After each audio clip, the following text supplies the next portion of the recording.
Buenas noches a todos, mi nombre es Paloma Salvucci y hoy les quiero presentar una parte de mi trabajo final. A la hora de elegir un tema para mi trabajo final, lo más simple fue pensar en un objeto. Automáticamente, lo primero que se me vino a la mente fue la carne, ese pedazo de carne cruda antes de entrar a la parrilla. Fue acá que me pareció raro y haciendo memoria me di cuenta que situaciones como ver a mi mamá limpiar el pollo, hasta cruzarme animales en camiones por la ruta, me hacían preguntarme si estaba bien comer animales, si era correcto usarlos de esa manera y si yo era una mala persona por hacerlo.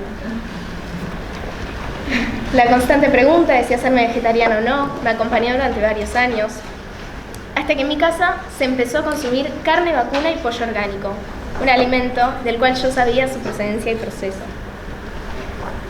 Problemáticas como el medio ambiente y la contaminación estuvieron presentes también en mi mente a lo largo de mi vida, pero a la hora de arrancar el trabajo no terminaba de definir sobre qué aspectos la ganadería se influía más, ya sea en el medio ambiente por la contaminación o en el individuo con su repercusión en la salud.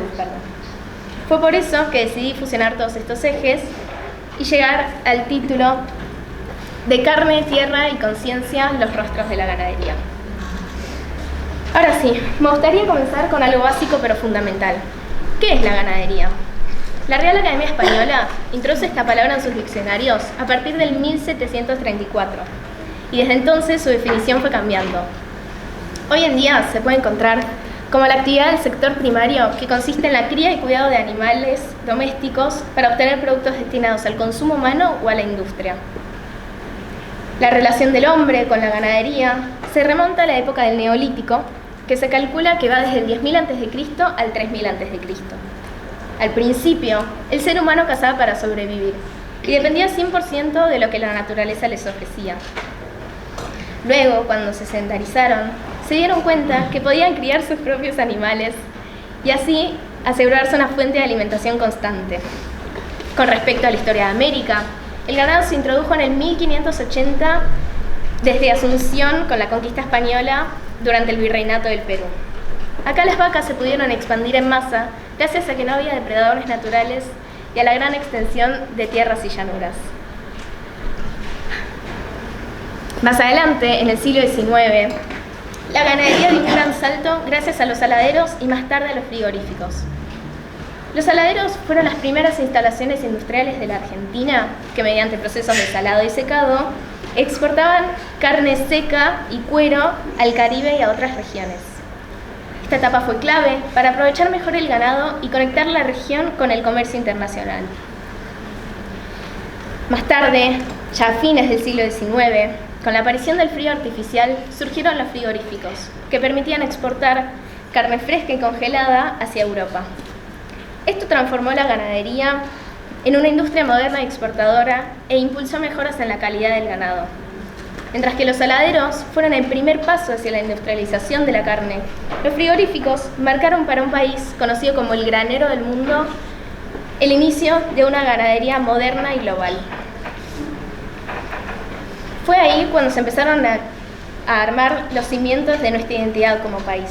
Y desde entonces la ganadería se convirtió en la principal y más antigua actividad económica de la Argentina.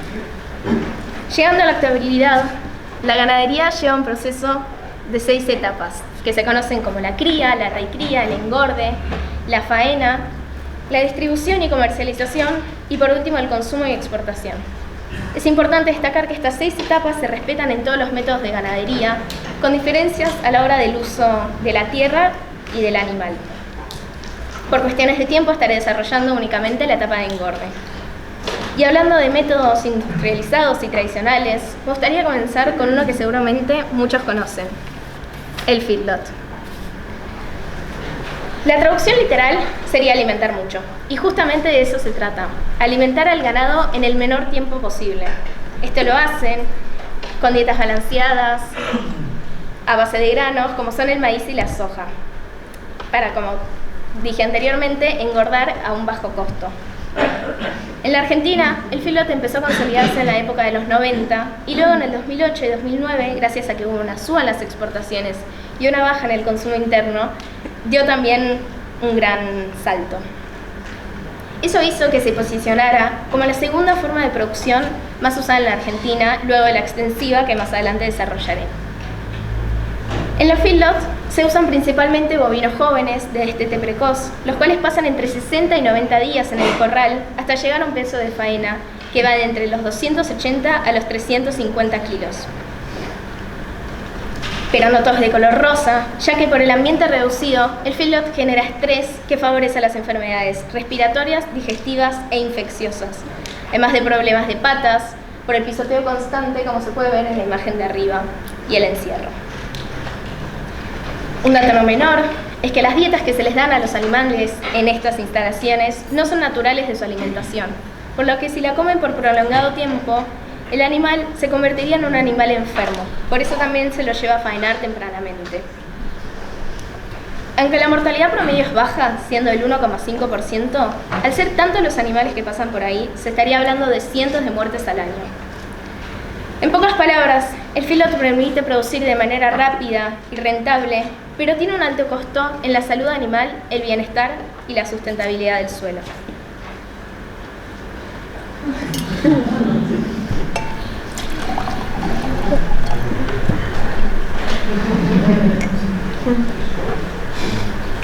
Ahora sí, retomando la ganadería extensiva antes nombrada,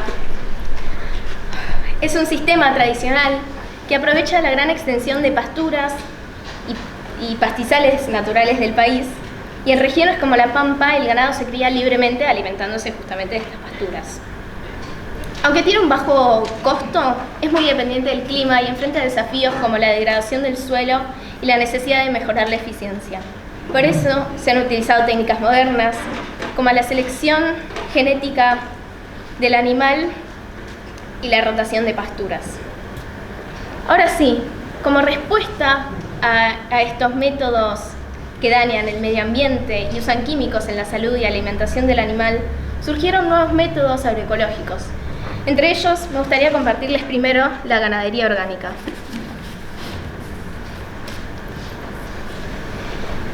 Esta empezó a consolidarse en la época de los 90. Esta empezó a consolidarse en la década de los 40, pero sus bases vienen desde mucho antes. Uno de esos pioneros fue Albert Howard, el cual promovía la integración de un animal a un sistema agrícola sostenible, el compostaje y el pastoreo en suelos limpios. Más adelante, en la década de los 50, aparecieron Lady Balfour y Norwood, que subrayaban la importancia de la salud animal y el bienestar del suelo y la fuerte relación que debería haber entre estos dos. En Argentina también empezó a consolidarse en la época de los 90 la ganadería orgánica, y básicamente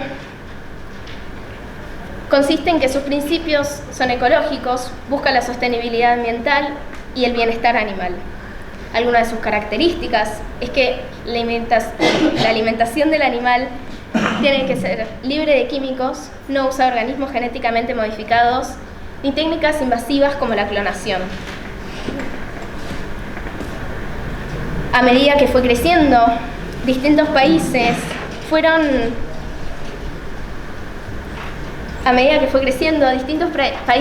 haciendo leyes para regular la producción orgánica. Argentina también lo hizo.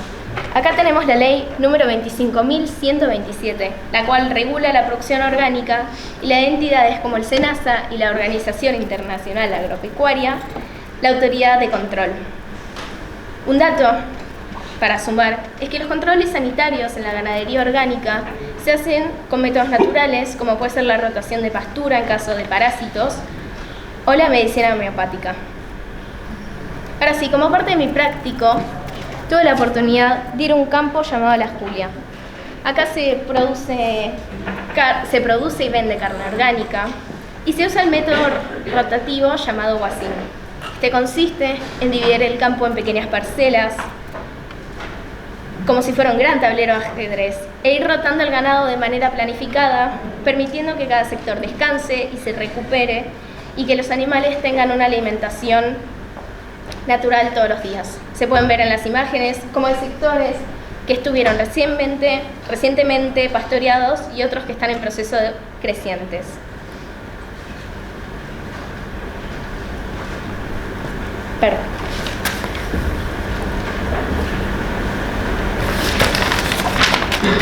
En mi experiencia en este campo, pude notar lo presente que tenía en el cuidado de la tierra y el animal. Planeaban rotaciones con hasta 8 meses de anticipación y siempre se aseguraban que todos los componentes para mantener la biodiversidad estuvieran sanos y al día. Francisco, uno de los dueños que me guió en este campo, pudo demostrar la fuerte relación y compromiso que tenía con los animales.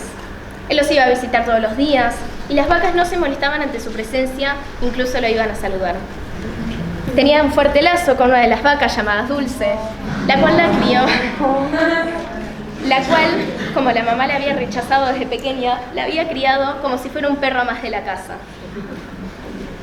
Bueno, cuando la fuimos a visitar, Dulce nos recibió muy curiosa y amorosamente, demostrándole también a las otras vacas de que no había de qué temer ante nuestra figura. Por otra parte, Rudolf Steiner, el creador de la antroposofía, aportó en el 1924 la idea de la agricultura biológica dinámica, o también conocida como biodinámica o ABD.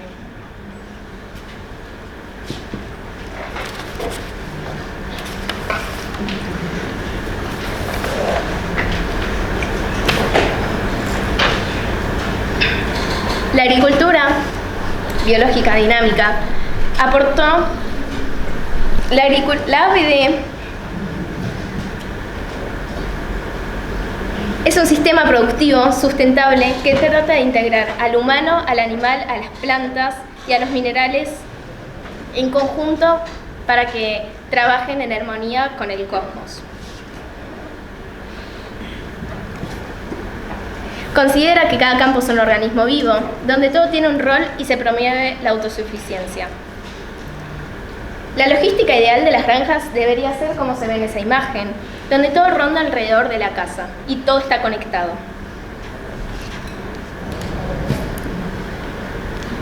Los animales en este sistema son fundamental, ya que aportan fertilidad a través del estiércol y a cambio reciben una alimentación libre de agroquímicos.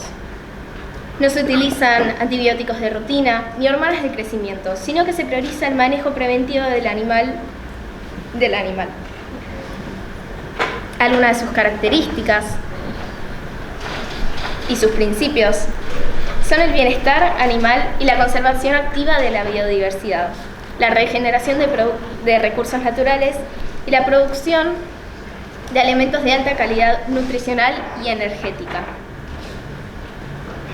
En Argentina todavía no se comercializa carne biodinámica, pero se pueden encontrar otros alimentos, como puede ser el vino, yerba mate, verduras e incluso plantas medicinales.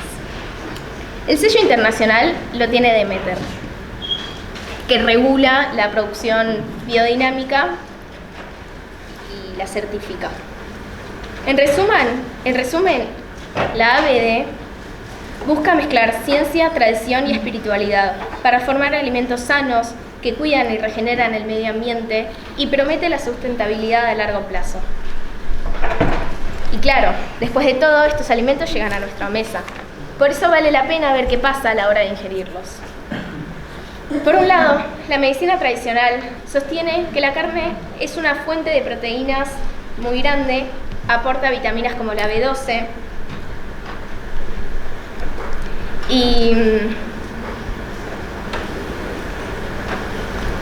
y tiene hierro fácilmente absorbible.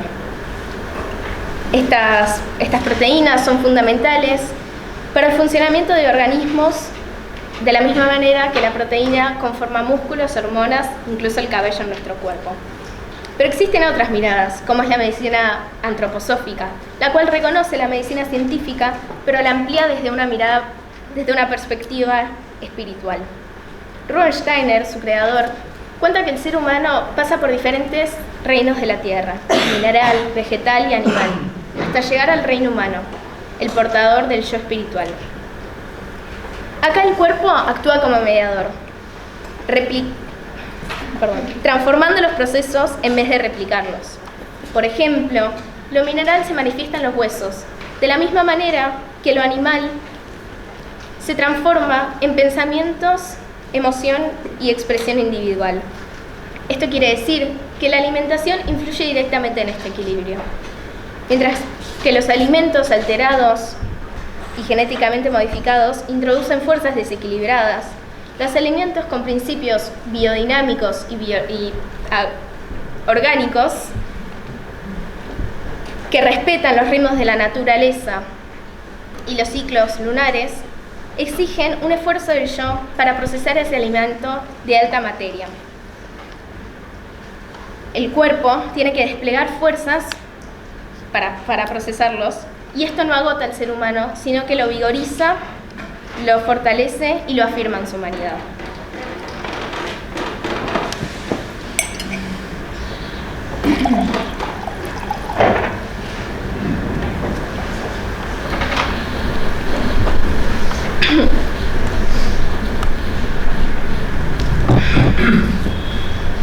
Y así como este esfuerzo dignifica al hombre, los alimentos de nuestra dieta también nos representan cómo somos como sociedad.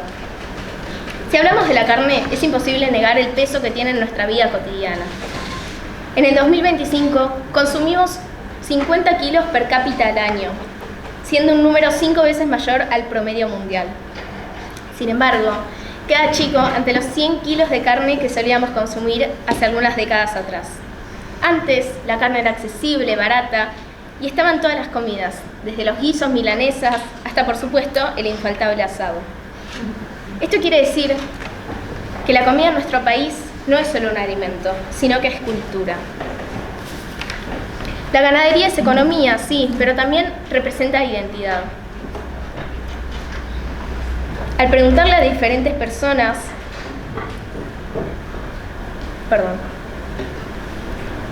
y ahí aparece el asado, que es mucho más que una receta. Es un lugar de encuentro, un ritual y de amistades. Al preguntarle a diferentes personas que sentían por el asado, todos pudieron coincidir en ese valor simbólico. Y junto a mi compañera Andrea, lo pude plasmar en un cuadro. Todo esto forma parte de nuestra memoria colectiva y refuerza esa conexión entre campo, carne e identidad, que fue tan importante en los inicios de nuestro país. Pero hoy ya no es tan así. Este cambio se debe a diferentes razones. Por un lado, la carne aumentó de precio, por lo que gran parte de la población tuvo que buscar alternativas más accesibles como el pollo y el cerdo. Además aparecen movimientos como el veganismo y el vegetarianismo que cada vez crecen más por una tendencia mundial a las dietas más balanceadas. Un estudio del CONICET publicado en el 2021 muestra que alrededor del 9% de los argentinos ya llevan una dieta libre de carne. Hoy se percibe ese interés de reducir el consumo de carne por cuestiones ambientales y de salud, y principalmente los principios éticos. Pero lo interesante de ver es que estos movimientos no solo dicen no a la carne, sino que invitan nuevas formas de encuentro. Aparecen ferias plant-based y parrilladas veganas y festivales donde conviven las dos propuestas. Es así como en la Argentina se ven dos posturas bien marcadas: quienes defienden la carne como principal motor económico e identidad, y quienes buscan alternativas como el veganismo y el vegetarianismo. Uno de los movimientos que promueve estas alternativas es el grupo Boicot. Este es un colectivo argentino de activismo artístico que surgió en el 2014 en Buenos Aires de la mano de Malena Blanco y Federico Callegari. Su nombre se debe a la mezcla de la palabra voz y boicot, reflejando su misión: darle voz a los animales, no a los humanos. Acá se cree que los animales son individuos con el derecho a la libertad. Y comparan la explotación animal con otras opresiones sociales como el racismo.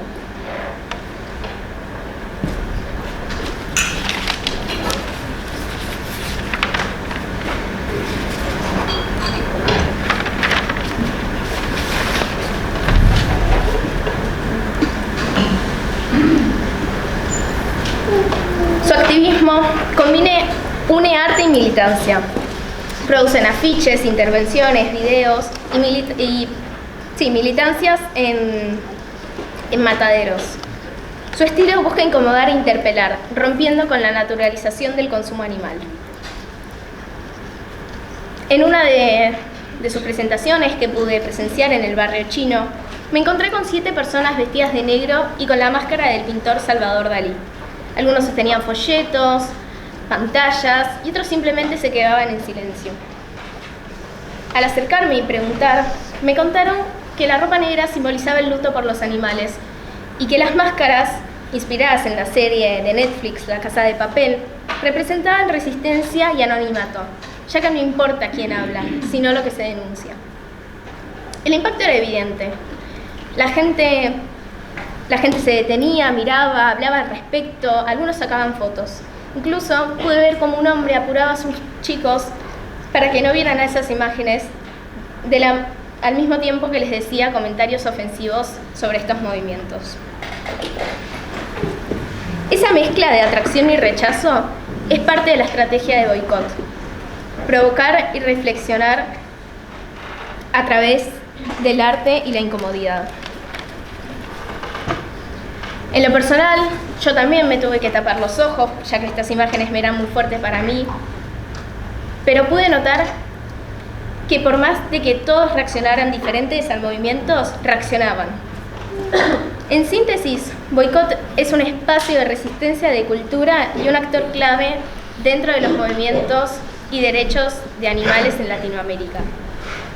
Con arte, militancia y provocación, buscan transformar nuestra relación con los animales y con el mundo.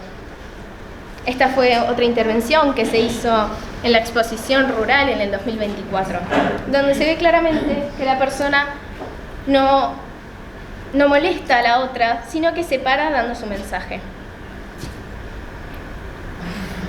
En conclusión, al analizar los diferentes métodos de ganadería, pude aprender varias cosas.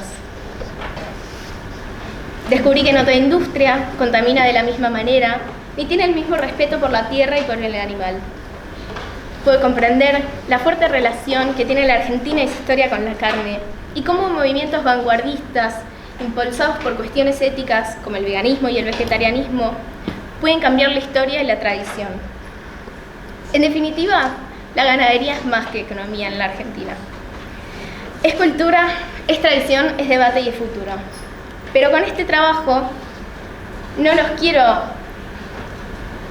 forzar a que tomen una decisión, ni dar juicios de valor de que comer carne está bien o mal, sino que piensen sobre el consumo, sobre qué se apoya detrás del consumo.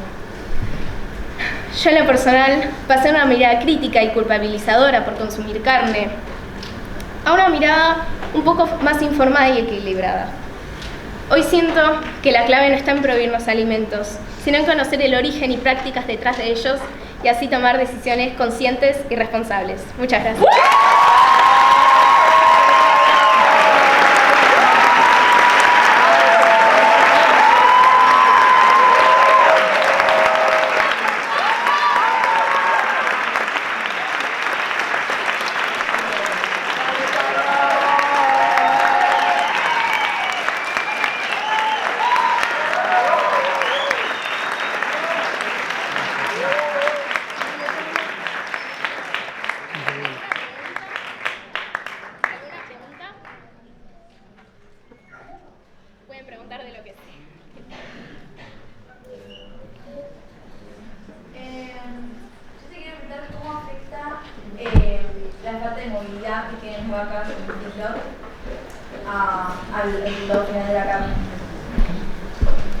No lo investigué mucho, pero se puede ver en la grasa, ya que la de filo tiene una grasa más blanca y la carne que sale de métodos como la orgánica tiene una grasa más amarillenta que es más natural del animal.